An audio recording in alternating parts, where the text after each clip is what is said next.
From Star Wars to Lion King, to more Star Wars, to another Lion King. 45 years of summer blockbusters can all be traced back to a dreamer and his malfunctioning mechanical shark friend. You're gonna need a bigger boat. On this IMDbrief, we break down how Jaws set the standard for the summer blockbuster, how the formula was perfected over the next decade, and how Hollywood has kept serving up echoes of that winning summer blockbuster blueprint. On one of Hollywood's first all-out marketing blitzes of primetime ads, late-night interviews, and test screenings, Jaws rode a wave of positive buzz to a $470 million worldwide gross. And that's in 1975 money, people. The previous summer, Herbie Rides Again, the sequel to the Magic Love Bug movie, won the summer with only $69 million. Clearly, Jaws marked a sea change in entertainment. That you are going to ignore this particular problem until it swims up and bites you on the ass. The blockbuster era began, and this formula for high-concept fun, supported by big campaigns centered in the summer when everyone wants to escape the heat, was codified 2 years later by Spielberg's old pal, George Lucas, for 1977's Star Wars. I felt a great disturbance in the Force. A New Hope changed the blockbuster game with a $503 million gross. Movies would now be measured to bars set by Lucas and Spielberg, including the Star Wars sequel, 1980's The Empire Strikes Back. Grossing $400 million worldwide, Empire proved Star Wars' franchise potential and that Lucas had blockbuster gold on the brain. He teamed with Spielberg for a new franchise about a plucky professor who believes history belongs in a museum. Snakes. Why did it have to be snakes? 1981's Raiders of the Lost Ark collected $353 million worldwide, and Spielberg was back one summer later with E.T. His lovable extraterrestrial phoned home with $663 million and the hearts of children everywhere. Right here. Now, Lucas closed forcefully on his first Star Wars trilogy with 1983's Return of the Jedi, $374 million. Meanwhile, Spielberg wasn't content with merely directing the biggest summer blockbusters, so he produced Robert Zemeckis' 1985 super smash, Back to the Future. Lightning did strike twice for Spielberg, and the movie made history with 381 million worldwide. 21 gigawatts! Then a pair of producers, Don Simpson and Jerry Bruckheimer, aimed for Spielberg's summer throne after a big hit in December '84 with Beverly Hills Cop.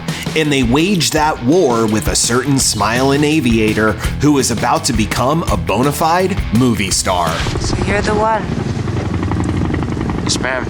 Tom Cruise soared with Top Gun to $353 million worldwide, and he's still flashing those pearly whites 3 decades later. In fact, a Top Gun sequel should have satisfied our need for speed in summer 2020, but it was postponed because of the coronavirus pandemic. I have to admit, I wasn't expecting an invitation back. We'll see you soon, Maverick. Anyway, Simpson and Bruckheimer topped summer '87 with Eddie Murphy and Beverly Hills Cop 2, while producer Spielberg and director Zemeckis retook the crown in summer '88 with Who Framed Roger Rabbit. But it was a dark horse, or shall we say Dark Knight, who bataranged out of the pages of DC to a record-breaking $411 million opening in summer '89. I'm Batman.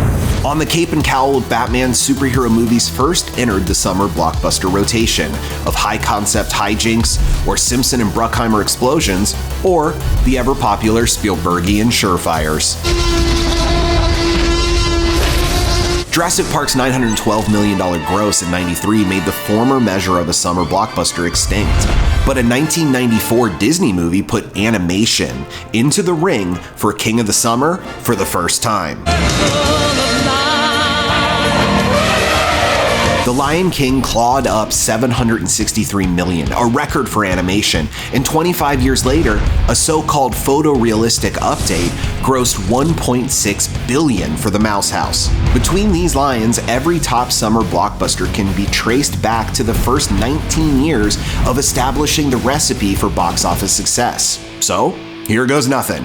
Welcome to Earth. 1996's high-concept hijinks of Independence Day make Will Smith a star for 97's Men in Black, produced by Spielberg, who was back in the director's chair for the 1998 summer topper, Saving Private Ryan, before he cleared the stage for his pal George Lucas and the return of Star Wars in 1999's Episode 1, The Phantom Menace. Now this is pod racing. Is it? Not about to be left in the 80s or 90s, Tom Cruise returned to dangle Mission Impossible 2 into the new millennium before a non-Disney animated picture gave Mickey a run for his money with a fresh and cynical take on the fairy tale formula. That'll do, Donkey. That'll do.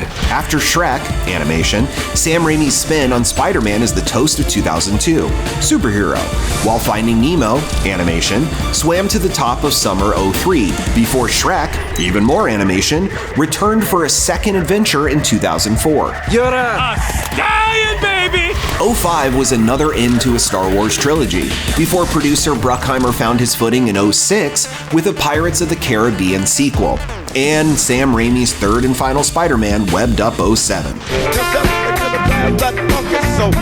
The Dark Knight from 89, 92, 95, and 05 was back in 08, and well, The Dark Knight. Spielberg put punching robots atop 09 with Transformers 2, before animation won summer 2010 with Toy Story 3. So long, partner. 2011's Harry Potter finale seemed like an outlier, but hey, aren't wizards superheroes?